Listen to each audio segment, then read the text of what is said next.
La última hora del día se está produciendo en la localidad de Barranco Hondo, en Tenerife, donde un helicóptero de la Guardia Civil ha localizado dos cadáveres, un hombre y su hija, que estaban desaparecidos desde el pasado viernes. Los dos cuerpos, también un vehículo, fueron rescatados del agua en la zona de Varadero. Al parecer, la última vez que los vieron con vida se dirigían a un centro de salud tras sufrir ella una crisis de ansiedad, pero no llegaron a ningún centro hospitalario.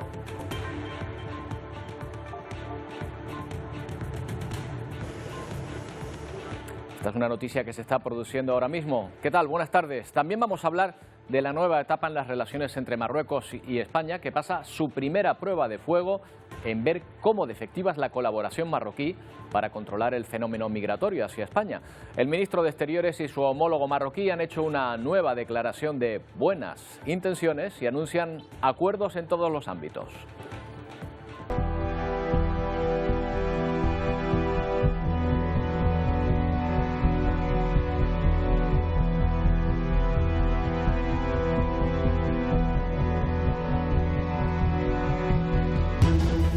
En lo que va de año han llegado a Canarias más de 6.600 migrantes, pero el gobierno asegura que la colaboración y los acuerdos firmados con Marruecos han provocado una caída en el flujo migratorio.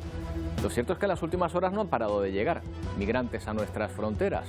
Luego veremos otras propuestas más expeditivas y no sabemos si compatibles con los derechos humanos, como la del Reino Unido, de mandar a todas las personas indocumentadas que tratan de entrar a su país a Ruanda.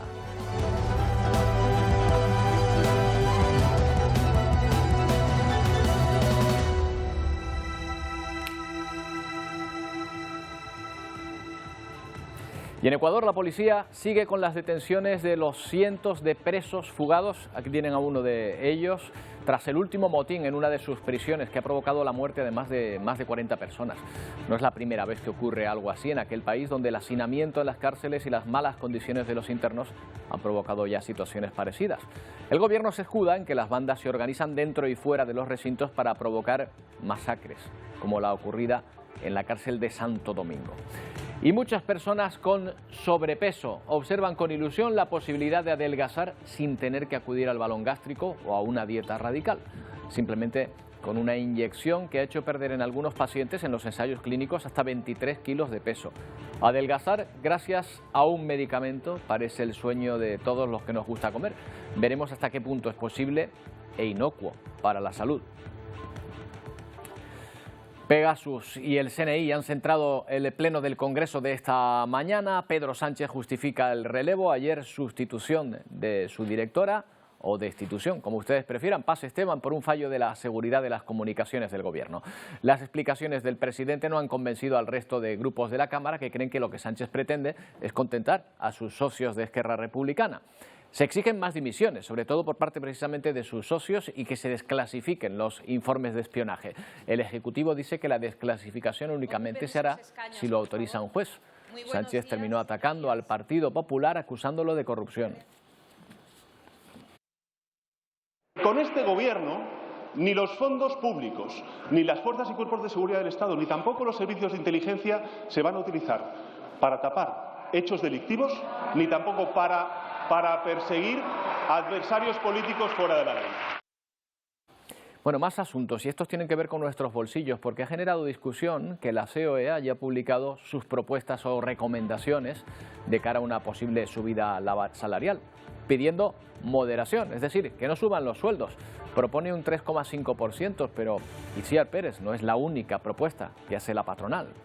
Así es, y ahí ese decálogo, bueno, ese documento con todas las recomendaciones que hacen de cara a la subida salarial, que por cierto tendrán que sentarse con los sindicatos y gobiernos para ver si va un paso más allá. Pero aparte de esa subida... Por el momento están rotas las negociaciones con los sindicatos. Por el momento continúan rotas, pero como bien indicas, aparte de esa subida del 3,5%, una subida que ellos califican como moderada y necesaria, aparte tenemos que estas subidas deben atender a la situación de en cada empresa o de cada sector. sector, es decir, no será una subida homogénea a todo el mundo, sino que cada empresa decidirá si subir o no el sueldo y cuánto lo hará. Por otro lado, esa subida salarial no tiene que atender a términos variables como la inflación, términos que ellos consideran muy volátiles, sino más bien a otros como el PIB o incluso la productividad de la propia empresa y sector. Y sobre todo, otra de las propuestas destacadas es que las subidas salariales no tienen que tener carácter retroactivo. Esto quiere decir que las empresas no deberán abonar, si hoy pactamos una subida salarial,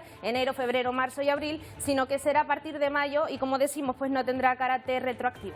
Ya, que no comience desde este año, desde el primer mes del año, sino a partir de ahora. Que no que no se abone esos meses que faltaron del ejercicio hasta que se pacta la subida. Para el presidente de la COE, Antonio Garamendi Roberto, pues asegura que esta subida salarial debe ser moderada, sobre todo por la situación en que vivimos.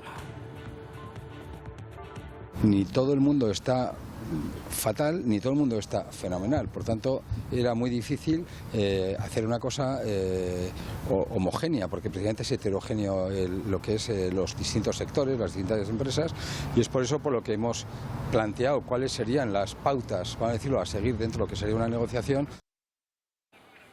Bueno, pautas efectivamente para moderar o no subir los salarios, pero también aquí los sindicatos habrán dicho algo, ¿verdad? Exacto, aseguran que con la situación de crisis económica que vivimos no se puede prever una subida que ellos califican de insuficiente. Para Pepe Álvarez, que es el presidente de UGT, dice que tanto UGT como comisiones obreras, pues ya en este sentido tienen una misma postura y aseguran que nada de subidas homogéneas, sino, nada de subidas heterogéneas, sino homogéneas. Si la COE cree que los trabajadores y las trabajadoras de nuestro país, con una inflación que pasa del 8%, se tiene que conformar con un aumento de salario del 3,5%, pues me parece que está muy lejos de la realidad. Bueno, vamos a escuchar las propuestas de la patronal y la respuesta de los sindicatos. Vamos precisamente a conocer la de UGT. Manuel Navarro es secretario general de la organización en Canarias. ¿Qué tal, señor Navarro? Buenas tardes. Hola, muy buenas tardes. Para ustedes esto de ligar la subida salarial a la productividad no tiene lógica. Lógicamente no tiene lógica. Creemos que una vez más, pues la patronal, o las patronales en este caso, pues quieren que paguemos las consecuencias de la subida de los precios de la energía por los mismos de siempre, mientras ellos se reparten un beneficio. Lógicamente no estamos de acuerdo con su comunicado, ni en cuanto a la nueva estructura salarial que proponen, ni a los criterios para determinar esta variación salarial. Y además, pues rechazamos tajantemente pues el último punto, que es lo que proponen, que es incluso llegar a la inaplicación de los convenios colectivos. Por tanto, totalmente en contra de estas medidas y de este comunicado de la patronal. Los empresarios plantean una correlación, digamos, de sucesos. Si se suben los salarios, esto aumentará los costes de producción, habrá que repercutir de nuevo esa subida en los ciudadanos, lo cual hará subir más aún la inflación. ¿No está de acuerdo con esa serie de Bien, lógica? Es lo que viene a llamar la espiral inflacionista. O esa espiral, exacto. Exactamente, no estoy, yo personalmente no estoy totalmente de acuerdo. Es posible que se pueda dar, pero lo que sí creo que es evidente que mientras los precios suben, hay personas que se llenan los bolsillos. Si nos vamos pues al reparto del IBEX, o pues gente como Sánchez Galán, que va a tener a final de año pues 15 millones de euros, la señora Botín otros tantos. Es decir, lógicamente no podemos permitir que esta supuesta pirámide inflacionista pues deba ser solo cubierta con el salario de los trabajadores. Manuel, empresario es el que tiene grandes fortunas, como usted dice también, pero hay muchos empresarios que no tienen esa capacidad económica y a los que les cuesta lograr rentabilidad para su empresa. ¿Los pone en el mismo saco? No. Lógicamente, el argumentario que ellos ponen en este documento, pues podemos estar en parte de acuerdo, y por eso mismo, desde los sindicatos a nivel nacional, pues establecíamos la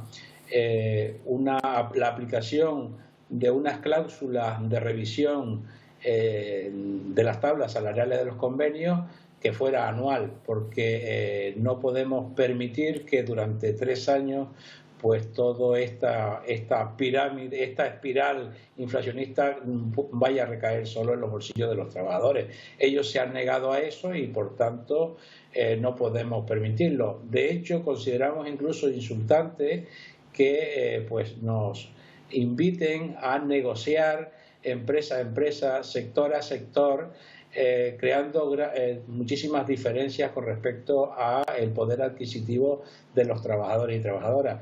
Los sindicatos de clase no podemos permitir eso, porque crearíamos muchas diferencias y tendríamos pues diferentes niveles de pobreza en este país, y eso no lo vamos a aceptar. ¿A usted les ha dolido, sobre todo, quizá, ya que está haciendo referencia a ello, la recomendación de descolgarse de los convenios por parte de la patronal? Vamos a ver, acabamos de firmar una reforma laboral en la que estábamos todos de acuerdo, donde los convenios o la recuperación de la negociación colectiva de los convenios era una de de los puntos importantes para los sindicatos y por tanto para los trabajadores. Lógicamente el descuelgue de convenios es algo que sí, efectivamente está contemplado en el Estatuto de los Trabajadores, ya por criterios o por causas económicas, técnicas, organizativas y de producción, pero creemos que es una amenaza infundada, una amenaza injusta que se hace a la clase trabajadora. Bueno, pues Manuel, muchas gracias por darnos su visión de este asunto. Vamos a conocer ahora la otra, la de los empresarios. Gracias, Manuel. Gracias a ustedes, buenas tardes. Pedro Alfonso Martín es el presidente de la COE de Tenerife. ¿Qué tal? Pedro, buenas tardes. Estupendamente, ¿y tú? Piden moderación los empresarios en época de inflación, pero justamente ahora, cuando suben los precios, parece lógico que los asalariados pues quieran también evitar llevarse el golpe más duro, ¿no? No, nosotros también nos estamos llevando un golpe duro, ¿eh? Nosotros no podemos repercutir el alza de precios ni el alza de salarios en los precios que tenemos, porque el mercado y la economía está como está en una crisis importante. Con la bajada de capacidad de disponibilidad de las familias, el consumo se está resintiendo, y en un consumo que está en regresión, subir precios es prácticamente un suicidio. No nos olvidemos que nosotros venimos arrastrando ya de antes de la pandemia y de antes de la guerra de Ucrania un problema grave de incremento de precios en origen, y eso es lo que nos está llevando a que los márgenes empresariales se vayan reduciendo y que haya muchas empresas, sobre todo de pequeño tamaño, que están teniendo graves problemas ya incluso no de tesorería, sino de viabilidad. ¿Por qué dicen que la subida de salarios puede incluso provocar una mayor inflación? Porque nosotros solamente tenemos un incremento de costes. Inicialmente no se había trasladado los salarios al incremento de precios de producción, y a medida de que los convenios vayan subiendo, este año, por ejemplo, ha subido la media de los convenios que hemos firmado este año, está sobre el 2,5% aproximadamente, y una vez que esa subida salarial se vaya plasmando, esos precios tendrán que repercutirse sobre costes, tendrán que repercutirse en los precios. Al no poder incrementar lo del precio del producto, tampoco podemos incrementar en los precios los incrementos salariales y de costes laborales, pues obviamente la situación de la economía de esas empresas cada vez será más precaria. Claro, pero esto también va por barrios. Habrá sectores que no lo estén pasando tan mal. Yo ahora mismo estoy pensando en la demanda, por ejemplo, que está teniendo el turismo. ¿Ustedes piden moderación para todos los sectores? Sí, en general lo que pedimos es que se abran las mesas de negociación con cierta lógica, ¿no? Y con cierta prudencia, y tal como recomienda el Banco de España, que no nos metamos en una espiral de ligar los salarios a la inflación, porque esto generaría un conflicto gravísimo. Ya tiene el Estado un problema de déficit muy grande solamente con la subida imagínese usted, del 10% de las pensiones, que puede darle a las arcas del gobierno un hachazo, por decirlo así, de más de 10.000 millones de euros. Esa situación no es deseable, las empresas tampoco podemos estarlas asumiendo, y fíjese usted que tenemos también sobre nosotros una amenaza, vamos a decir así, del Banco Central Europeo de que ya no está comprando deuda de muchos países, entre ellos España, y eso va a conllevar que los créditos que tenemos vayan a subir los tipos de interés a corto plazo. Los del Estado tendrán más plazo porque la deuda es más a largo plazo, pero las empresas, que además es el doble de la deuda del Estado, cada punto que suba estamos hablando de unos 20.000 millones de euros más otros 14.000 para el Estado. Quitar ahora mismo de la circulación 35.000 millones de euros aproximadamente del consumo de las familias y de las empresas es un hachazo, un duro golpe para la economía y para la viabilidad de nuestras empresas, no le quepa duda. Pedro, una de las propuestas que ha hecho su organización y que acabamos de escuchar por parte del jefe de los sindicatos aquí en Canarias, de UGT concretamente, es el descuelgue, la propuesta del descuelgue salarial. Sí. ¿Esto creen ustedes que va a ayudar porque cada empresa puede negociar o es una forma de debilitar la capacidad de negociar de los sindicatos en conjunto? Hombre, a veces los sindicatos se olvidan de que ellos apoyaron una reforma laboral en la que nosotros no estábamos muy de acuerdo, pero que en esa reforma laboral se posibilita que las empresas nos acojamos a cláusulas de descuelgue pues por circunstancias económicas, técnicas, organizativas o sobrevenidas. Entonces, cuando hay derechos, los hay para los trabajadores, pero también para las empresas. Claro, lo que ocurre, le hago la inversa, la pregunta que le hacía al representante de UGT, pero la inversa. Claro, esta situación podría dar lugar también a que haya una mayor brecha entre las personas que más ganan, porque habrá empresarios que tengan mucha capacidad y otros no tanto, pero habrá muchos que sí, y las personas, al final, los asalariados, que verán cómo se merma su capacidad adquisitiva. Sí, y realmente vamos a pasar, o sea, cualquier crisis inflacionaria y que hemos pasado cíclicamente de los años 90 con la crisis del petróleo, siempre ha tenido un serio revés en las economías domésticas y en las empresarias. Lo que pasa es que no podemos pensar que los empresarios tenemos la solución de una varita mágica de poder subir y bajar los salarios a nuestra voluntad. O sea, nosotros intentamos aparejar las subidas salariales como estamos intentando negociar ahora en base a la productividad. Es que no tiene mucha lógica de que el año pasado haya subido, por ejemplo, el IPC un 10% y que al año siguiente tengamos que subir un 10% nosotros los sueldos y ya no podamos recuperar con cargo el beneficio de ese mismo año. Por otro lado, yo creo que en estos momentos lo que tenemos que ver también es una cosa. Las empresas, sobre todo las pequeñas y sobre todo en Canarias, que también es un poco la gente que ahora mismo está pendiente de esta situación y que nosotros representamos, es que hemos tenido una subida bastante alta del salario mínimo interprofesional, que ya hay muchos sectores como el transporte, la agricultura, la restauración, que no han podido asumir del todo y que ahora esta subida que se acumularía nos llevaría a una situación complicada, a una situación de, como decía antes, de viabilidad de nuestros proyectos. Y si la viabilidad de los proyectos pone en duda, el empleo no se puede sostener. Bueno, pues veremos qué es lo que pasa. Las negociaciones ahora mismo en este aspecto están rotas, veremos si al final se logra algún tipo de acuerdo. Sí. Si me permites, el matiz no están rotas. Nosotros no nos hemos levantado de la mesa. Lo que le hemos dicho a los sindicatos es que tenemos que negociar con cierta base de futuro y no podemos estar negociando un tipo de subida que le ofrecimos el 3,5 y ellos rechazaron, sin que haya encima de la mesa la posibilidad de llegar a acuerdos. Claro, pero en un acuerdo interrumpido las negociaciones ahora mismo en este aspecto. En eso sí estamos de acuerdo, ¿no? La nevera, y lo que sí está claro es que en una negociación tenemos que ganar las dos partes. Bueno, pues veremos qué es lo que ocurre. Pedro Afonso Martín, muchas gracias, buenas tardes. Un abrazo, muchas gracias a ti. Bueno, vamos a otro asunto, más lejos de aquí. La situación actual de la economía, sin duda, se debe en gran parte a la guerra que sigue su curso. Rusia podría haber atacado el puerto más importante de Ucrania, situado en Odesa, desde donde exportan millones de toneladas de cereales a todo el mundo. Por lo menos lo hacía antes de que comenzara la guerra. Ucrania ha lanzado en las últimas horas varias contraofensivas en el este del país, haciendo retroceder al ejército de Putin. Los últimos bombardeos sobre Odesa alertaban de las intenciones de Putin y a primera hora de este martes las Fuerzas Armadas ucranianas lo confirmaba. Rusia ataca el principal puerto del país ubicado en esta ciudad a orillas del Mar Negro. La destrucción de esta infraestructura desembocaría, según Zelensky, en una crisis alimentaria mundial. No es solo un golpe para Ucrania. Sin nuestras exportaciones agrícolas, docenas de países en diferentes partes del mundo ya están al borde de la escasez de alimentos. Y con el tiempo, la situación puede volverse francamente aterradora, advierte el presidente. Porque Ucrania es el quinto mayor exportador de trigo del mundo y está entre los 3 primeros de maíz, cebada y semillas de girasol.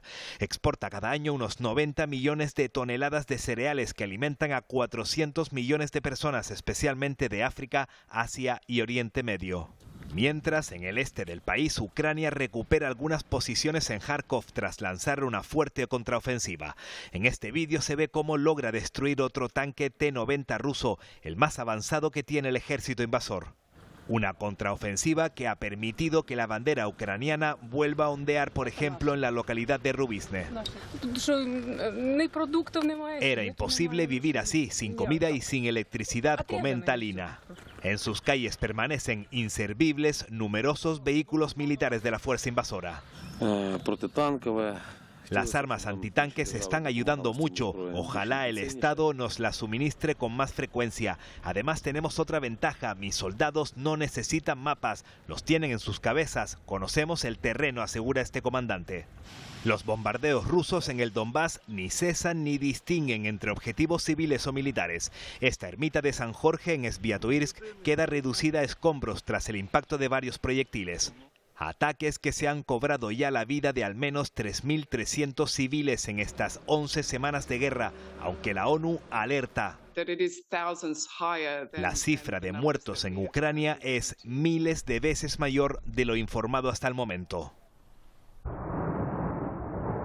Bueno, pues ya ven, la situación todavía podría ser peor de la que está siendo. La cantidad de heridos está siendo tal que la mayoría de los centros hospitalarios del país están desbordados, sobre todo los que están más cercanos a los enfrentamientos. Un ejemplo lo encontramos en un pequeño hospital en el este de Ucrania. Nunca pensaron que tendría que atender a las víctimas de una guerra. Este soldado llega herido grave a este hospital de la pequeña ciudad de Bakhmut. Rápidamente lo introducen en el quirófano para ser intervenido de sus heridas. Está grave, con heridas de metralla y fracturas abiertas, asegura este paramédico. Es una de las decenas de personas que llegan a diario a este centro hospitalario requiriendo atención médica. Su ubicación, situado en primera línea de batalla en el corazón del Donbass, hace que la llegada de ambulancias sea incesante. Nunca antes había visto tanta tragedia humana. Son sufrimientos absolutamente innecesarios, comenta esta otra sanitaria. Llegan en mantas o incluso sobre puertas. La saturación de heridos hace que tengan que esperar horas para recibir una primera asistencia que en muchos casos les salva la vida. Una vez estabilizados son trasladados a hospitales más grandes al oeste del país, alejados de la batalla principal. Todos los días muere gente en diferentes regiones, muchos, es muy aterrador. Quiero que esto termine lo antes posible, se lamenta esta jefa médica. Es el deseo de Svitlana dar portazo a esta guerra cuanto antes. Nada escapa a la situación que se está viviendo en Ucrania. Miren, esa bandera, por ejemplo, la mostró en Turín el representante de Ucrania, de ese país, en Eurovisión. Ese país se ha convertido en favorito para ganar el concurso. No tanto por la calidad de su canción, sino por la situación política que atraviesa. Bueno, de hecho ya ven que todas las delegaciones que han acudido a Eurovisión en estos días han mostrado los colores de su bandera, de Moldavia, Grecia, Noruega, prácticamente todos en su intervención ante la prensa mostraban su apoyo a la causa ucraniana.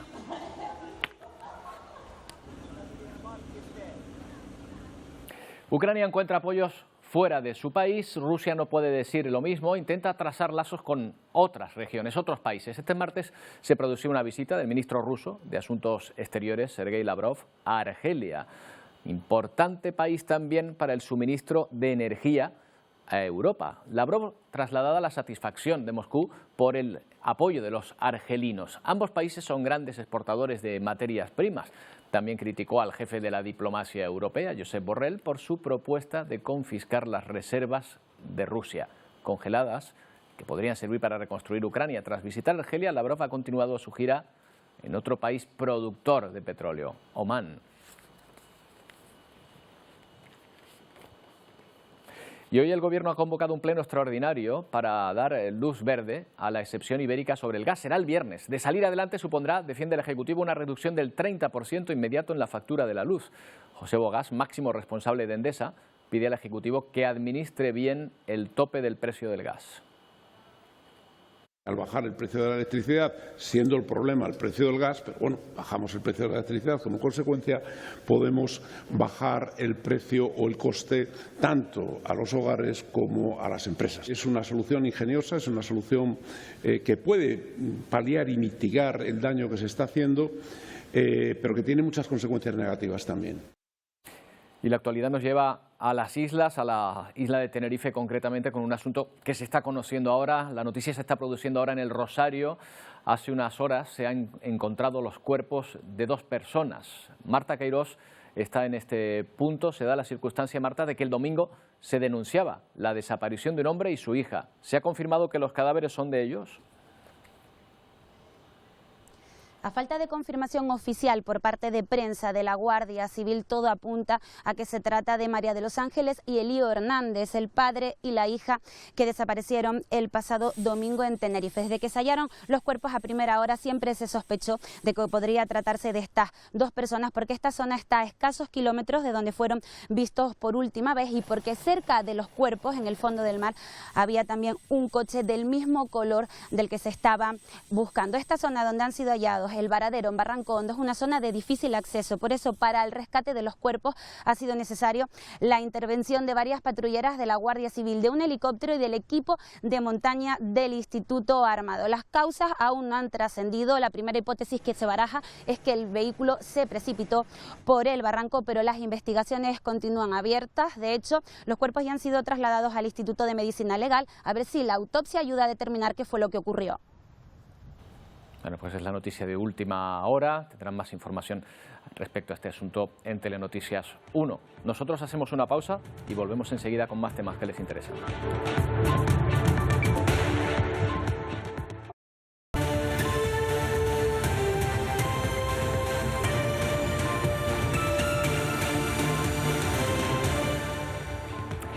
Saben que el ministro de Asuntos Exteriores, José Manuel Álvarez, ha hecho un balance positivo de su encuentro con su homólogo marroquí, en el que han abordado la llegada de migrantes a Canarias procedentes de las costas de aquel país, de Marruecos. Tiene más información sobre estos asuntos Marc Ferrá. Adelante, Marc. Álvarez ha defendido aquí en Marrakech que han constatado una disminución de la llegada de personas migrantes a las Islas Canarias desde que se han retomado las relaciones entre España y Marruecos. En concreto, ha defendido que las llegadas al archipiélago se han reducido en un 70% los meses de marzo y abril, en comparación con los 2 primeros meses del año. El ministro español también ha aprovechado para felicitar el trabajo de las fuerzas de seguridad de los 2 países. Álvarez mantuvo este martes el primer encuentro bilateral con su homólogo marroquí desde que se produjo hace un mes el encuentro de Pedro Sánchez con el monarca Mohamed VI en Rabat.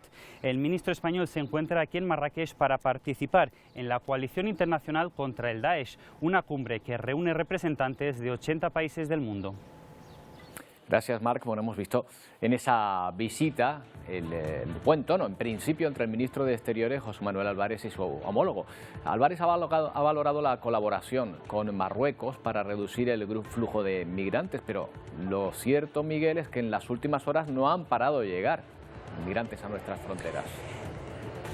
Sí, en concreto son 3 las embarcaciones que han sido atendidas, por ejemplo, por Cruz Roja. Una a Tenerife con 57 personas, la siguiente a Gran Canaria con 71 migrantes y la última a Fuerteventura con otras 57 personas. En total, 185 personas han llegado a las islas en las últimas horas, según Cruz Roja. Pero el ministro de Asuntos Exteriores ha asegurado en esa visita a Marruecos que, a pesar de que siguen llegando migrantes a las islas en las últimas semanas, se ha reducido gracias a la colaboración entre Marruecos y España. Una sensible disminución de la llegada de migrantes irregulares a Canarias y a la península, y quiero aquí reconocer la tarea extraordinaria de los cuerpos y fuerzas de seguridad de ambos países, de España y de Marruecos. Algunos datos. En lo que va de año han llegado a Canarias más de 6.600 personas de esta manera, pero el Gobierno asegura que la colaboración y los acuerdos firmados con Marruecos han provocado una caída en el flujo migratorio. Hagamos un repaso de estos 3 primeros meses del año.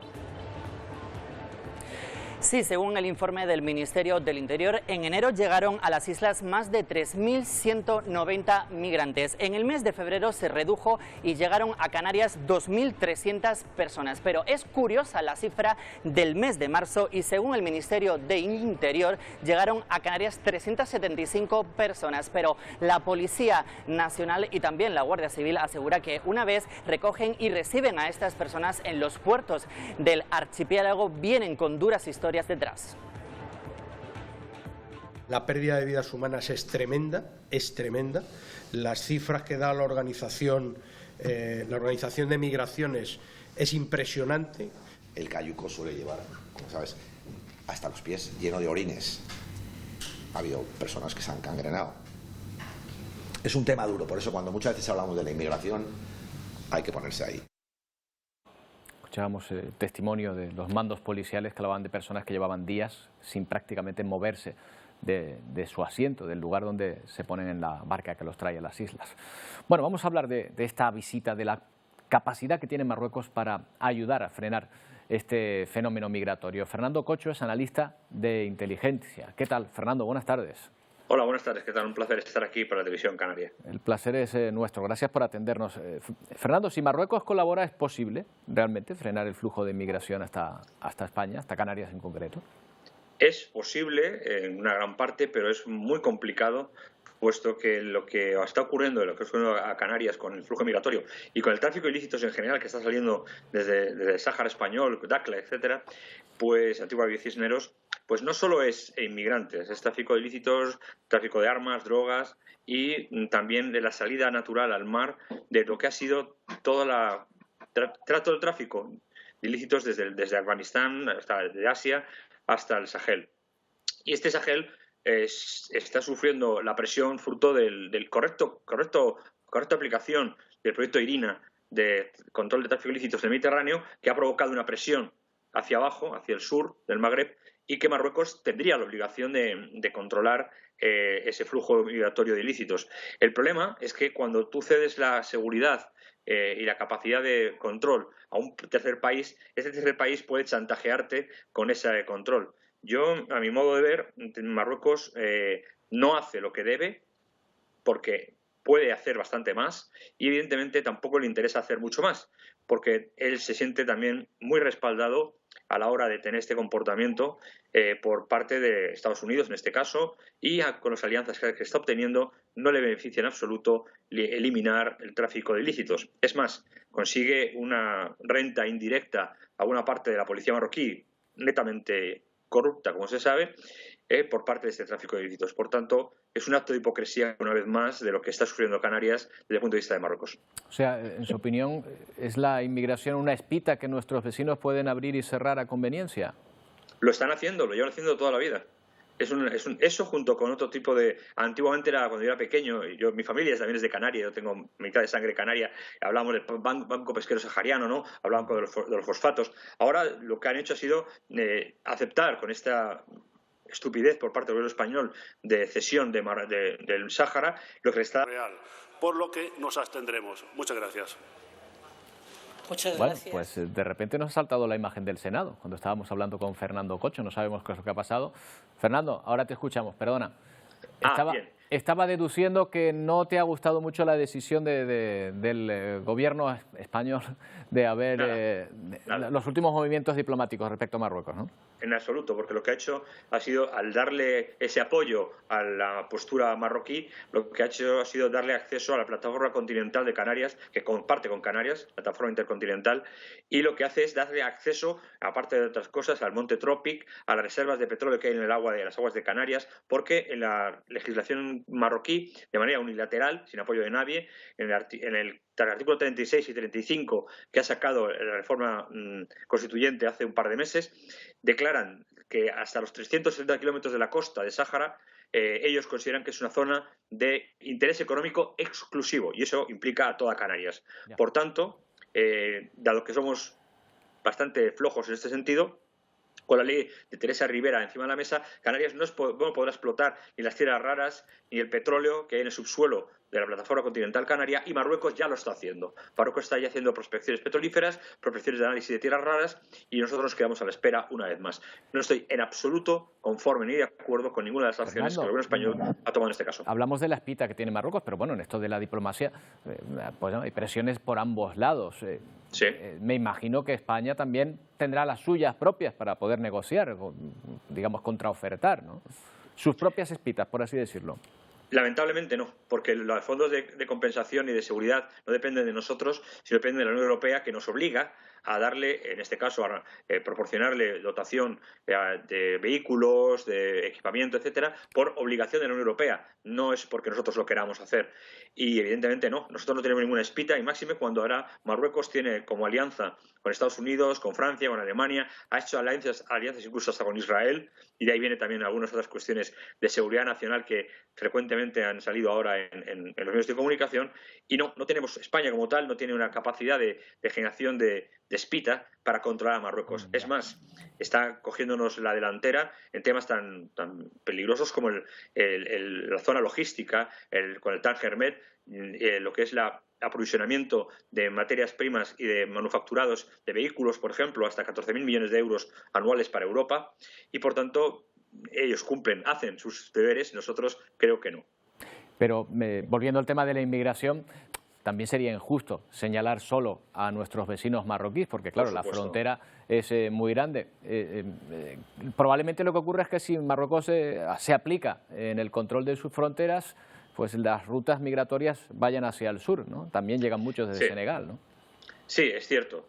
No siempre no son exclusiva un tema de Marruecos, también existe en Mauritania, también viene gente de Senegal, pero la ruta más sencilla, la más rápida y la más económica, inclusive para los traficantes, es la ruta del Sahel, que termina en Dakhla, vía Cisneros, y termina en esa costa. Muy difícil de controlar, es cierto, porque es una costa muy larga, muy amplia.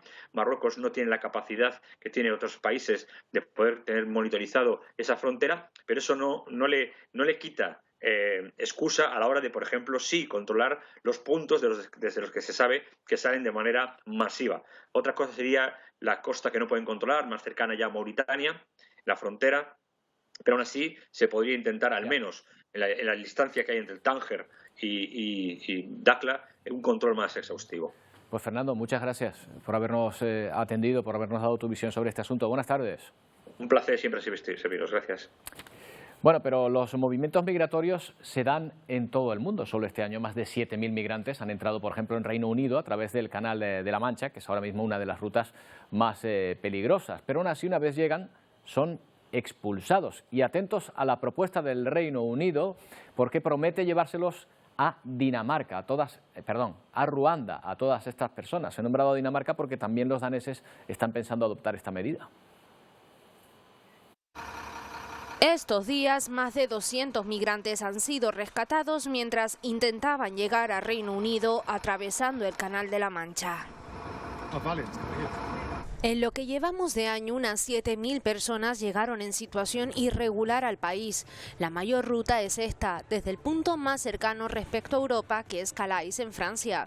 La mayoría parten en balsas hinchables para tratar de hacer los más de 30 kilómetros por mar que les lleve hasta Dover. Pero por contra, Boris Johnson, tal y como anuncia, los deporta directamente a Ruanda, con quien, por cierto, mantienen lazos económicos en este sentido. Son más de 7.000 kilómetros en avión en un país para muchos de estos migrantes totalmente desconocido. De hecho, proceden en su mayoría de países como Afganistán, Irán, Pakistán o Siria. Además, esta es una de las rutas más peligrosas del mundo junto a la Atlántica. Solo el año pasado más de una treintena de personas morían en la travesía hacia Reino Unido y el número de llegadas a través del Canal de la Mancha superaba la crisis migratoria en Canarias en el mismo periodo. Pero no solo Reino Unido, otros países como Dinamarca tienen la intención de llevar a cabo esta controvertida política migratoria de devoluciones en caliente. No sabemos hasta qué punto es conforme a los derechos humanos esta devolución a otro país totalmente distinto del que procede el migrante. Pero también nos preguntamos cómo se vive este asunto precisamente allí, en Ruanda. El periodista y documentalista Jose Osanahan es gran conocedor de los países del este africano, donde reside durante largas estancias. Precisamente acaba de regresar de allí, de Ruanda, y ahora mismo le saludamos. ¿Qué tal? Buenas tardes. Hola, muy buenas tardes, Roberto, y a los telespectadores de la televisión canaria. Bueno, estás aquí precisamente, vienes de Ruanda, donde yo no sé si se habla de este asunto, si se habla de esta iniciativa de que de repente empiecen a llegar los inmigrantes de donde, bueno, lo voy a decir de esta manera, que no quieren en el Reino Unido o que no querrían en Dinamarca. Pues sí, la verdad que causó un poco de sorpresa el anuncio del acuerdo que se había llevado con el gobierno británico. Precisamente no es algo nuevo en Ruanda. Hubo un acuerdo similar en el 2018 con Israel, por el cual emigrantes con perfiles similares a los que ahora quieren enviar desde Reino Unido fueron enviados a Ruanda y a Uganda, hasta que el Tribunal Supremo israelí anuló esta ley. Yo creo que es una medida un poco disparatada, a mi modo de ver. Entiendo que desde Ruanda lo vean de otra manera. La mayoría de los ruandeses han sido refugiados en otros países. Hoy en día acogen más de 130.000 personas en diferentes campos de refugiados. Es una población muy sensible a darle la mano a personas que lo necesitan. El tema que este acuerdo deja muchas cosas sin realmente calificar. ¿Estarán de acuerdo los inmigrantes que sean enviados a Ruanda?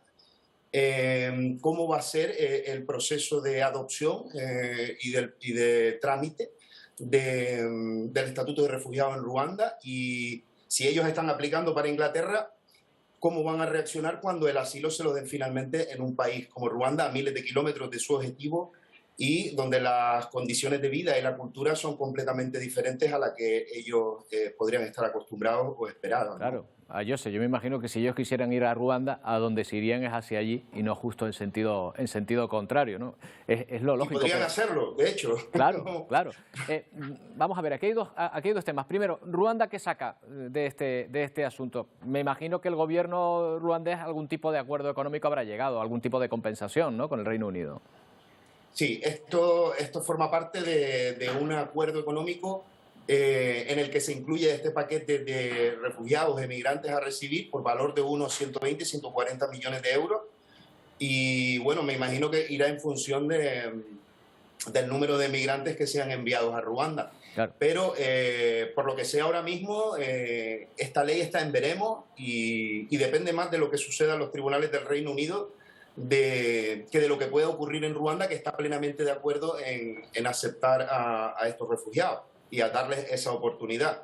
No. Yo creo que el problema viene más del lado inglés, en el sentido de la hipocresía también, de mandar unos refugiados que están buscando pues nuevas oportunidades para su vida y que vienen huyendo de diferentes conflictos como Siria, Yemen o los problemas que tiene Eritrea.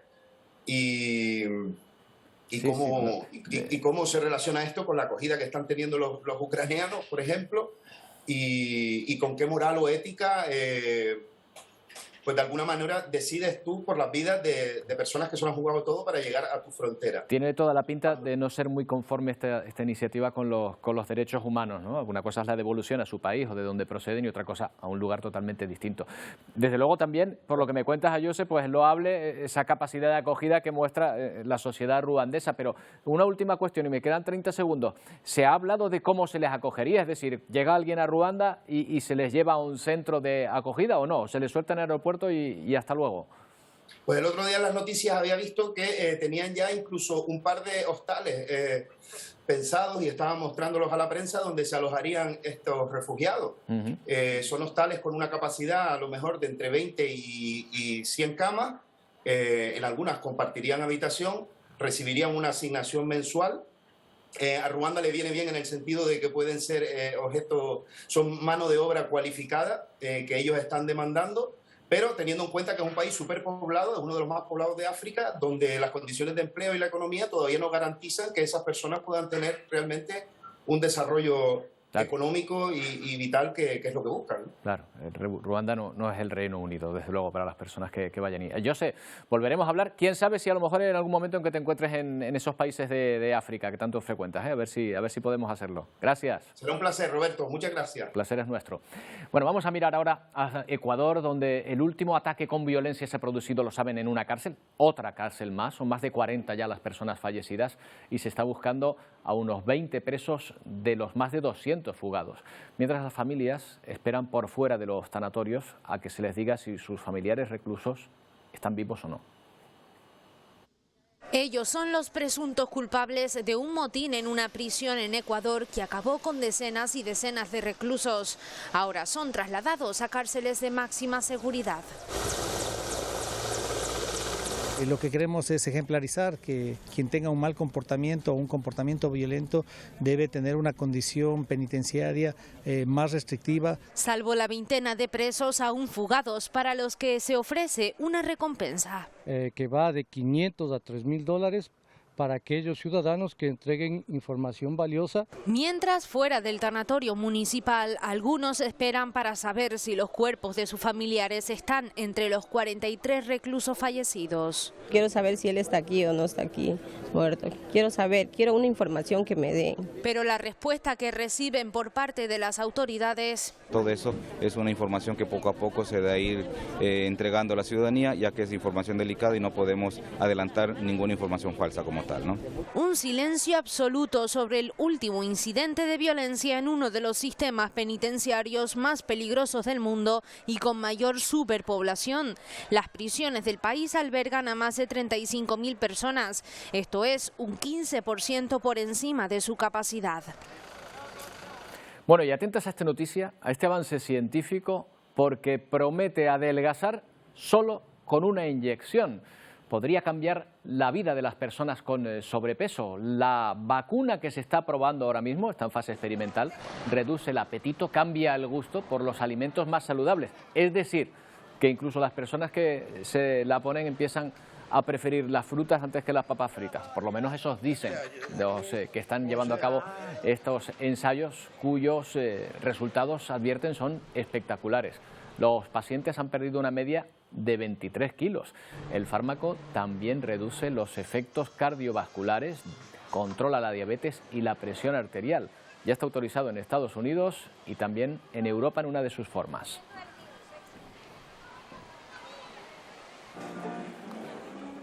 ¿Esto es verdad? ¿O estamos hablando de ciencia ficción? Vamos a preguntar a un especialista, Esteban Jodar, jefe del Departamento de Endocrinología, que está con nosotros esta mañana. ¿Qué tal, Esteban? Buenas tardes. Hola, ¿qué tal? Buenas tardes. Bueno, primero me gustaría matizar, porque hay alguna información. A ver, sí, vamos con los matices, porque para eso es para lo que queríamos hablar contigo. Cuéntanos. Exacto. Dentro de este grupo, que son fármacos incretínicos, son fármacos derivados de hormonas que produce nuestro tubo digestivo cuando estamos comiendo y que lo que hacen es enlentecer la absorción, hacerla más eficiente y avisar a nivel central, en el sistema nervioso central, de que es un buen momento para parar de comer. Por esa capacidad saciante, por lo que se han desarrollado análogos, o sea, moléculas parecidas a estas hormonas. Hay ya un par de ellas comercializadas que son agonistas de una de estas hormonas, de estas incretinas, que se llama GLP-1 y que está comercializada para el tratamiento de la diabetes en nuestro país. Hay también otra que está comercializada ya para el tratamiento de la obesidad y habrá otra, esta ya semanal, que será autorizada para el tratamiento de la obesidad próximamente. Pero esta, a la que hace mención esta noticia reciente, que no es ni siquiera una publicación, es simplemente la nota de prensa que ha liberado la compañía por unos resultados espectaculares, hace mención a un agonista dual, o sea, es una molécula que es similar a dos de las principales hormonas gastrointestinales y esta es la que asocia esa pérdida de peso tan impresionante de un 22,5%, aunque vamos a tener más rápidamente otras también con pérdidas muy importantes, cercanas al 20%. Pero el efecto en quien lo está haciendo, ¿qué es? ¿De no tener ganas de comer más, de reducir el apetito? ¿O podemos comer todo lo que queramos que gracias a esa inyección, gracias a esa molécula, vamos a bajar de peso? que hacen todas las moléculas de este grupo es colaborar al tratamiento de lo que no debemos frivolizar, es una enfermedad crónica y grave como es la obesidad. Junto con modificaciones en el estilo de vida, algo de dieta y ejercicio, nos van a ayudar haciendo que tengamos básicamente, por una parte, menos apetito, por otra parte, que tengamos saciedad precoz, al menos inicialmente, al inicio del tratamiento, o sea que en cuanto comemos algo vamos a tener sensación de que las digestiones son muy largas y a la siguiente comida estamos todavía llenos. Y además tienen este efecto que se ha confirmado por estos fármacos incretínicos que tanto en modelos experimentales como en personas sanas son capaces de modificar el hábito y modificar el consumo, por ejemplo, de snacks salados, entre otras. Pero sí que me gustaría insistir, no estamos hablando, no es una vacuna, es un tratamiento crónico que hay que administrar subcutáneamente de forma semanal y que debe ir siempre complementando a un programa de modificación de hábitos, de dieta y ejercicio para poder afrontar lo que es una enfermedad crónica muy grave como es la obesidad. Claro, es la obesidad, sin duda, esa enfermedad lo que trata de curar, pero Esteban, a nadie se le escapa que probablemente haya muchas personas que sin llegar a tener esa enfermedad ven también una posibilidad de bajar de peso porque lo están queriendo con este medicamento, ¿no? O con este producto una vez salga al mercado, ¿no? O ya tengan, sí, por supuesto. Ha salido, pero no sé si tienen ya acceso todas las personas a él. Por supuesto, de hecho hay ya una molécula de este grupo, un GLP-1, liraglutida, que se comercializa para el tratamiento de la obesidad, ¿verdad? Pues este se administra de forma diaria subcutánea. Y próximamente habrá otro semanal que es semaglutida y este del que hablamos, que tardará un poco más, probablemente un año y medio, un par de años, es tirzepatida, que es el que parece más poderoso. Vale. Pero insisto, yo creo que hay que ser cuidadoso con los mensajes que transmitimos a los Estoy de acuerdo en que no hay que transmitir el mensaje precisamente de ahora puede usted comer todo lo que quiere, hay que seguir cuidándose y apoyarse. No es una vacuna para quitarse en unos días los kilos que uno ha cogido durante meses en invierno y desde luego aunque lo pueda utilizar gente que tenga sobrepeso, su indicación médica, hablamos de un fármaco, sería para personas obesas o para personas con sobrepeso y enfermedades que dependen del exceso de peso, como puede ser la diabetes u otras. Entiendo. Pues Esteban, seguro que volvemos a hablar de este asunto, a medida que se vaya popularizando y llegando a los mercados. Muchas gracias. Buenas tardes. Un placer. Buenas tardes. Bueno, pues ahí está. Ese producto, una de sus versiones ya puede estar comercializándose en estos días. Y vamos con la actualidad meteorológica que nos hace mirar precisamente al cielo de las islas, al tormentoso cielo de las islas, Antonio, en las últimas horas. Sí, ha ocurrido algo que no estaba previsto que pudiésemos ver. Iba a caer esa agua, esas tormentas, esos rayos que hemos visto en el mar, en el Océano Atlántico por ahí perdidos, pero anoche se pudieron ver incluso fotografías como esta en la capital Gran Canaria, Las Palmas de Gran Canaria, y también en el sudeste de esa isla. Rayos, Roberto, que desde las 12 de la noche de ayer hasta ahora mismo, hasta este momento, ya suman 2.139 y sumando. Sin lluvia. ¿Solo aparato eléctrico? Aparato eléctrico y también algo de agua, pero bueno, agua, 6 litros por metro cuadrado, por ejemplo, en Tejeda. Esto es un vídeo, podemos ir viendo diferentes fotos de la pasada madrugada, Roberto. Lo que sí que es verdad es que esta tormenta se está desplazando hacia el noreste del archipiélago. Ahora mismo ha dejado algún rayo, pero que no ha llegado a tocar superficie en el oeste de Fuerteventura, de Lanzarote y de La Graciosa, y seguir hacia el norte. Esperemos que salgamos por ahí y que salga por el nordeste de las islas y que no deje más incidencia. Bueno, vamos a ver lo que esperamos para los próximos días. Calor va a seguir haciendo, pero vamos a ver una previsión de temperaturas para mañana. Hoy han bajado algo las temperaturas y mañana van a seguir bajando. Todo lo que vemos en azul e incluso en morado son descenso de temperaturas. Y al lado de ti está esa leyenda. Por tanto, fíjate, en Fuerteventura, por ejemplo, van a bajar mañana con respecto a hoy hasta 8 grados en esa zona central oeste de la isla.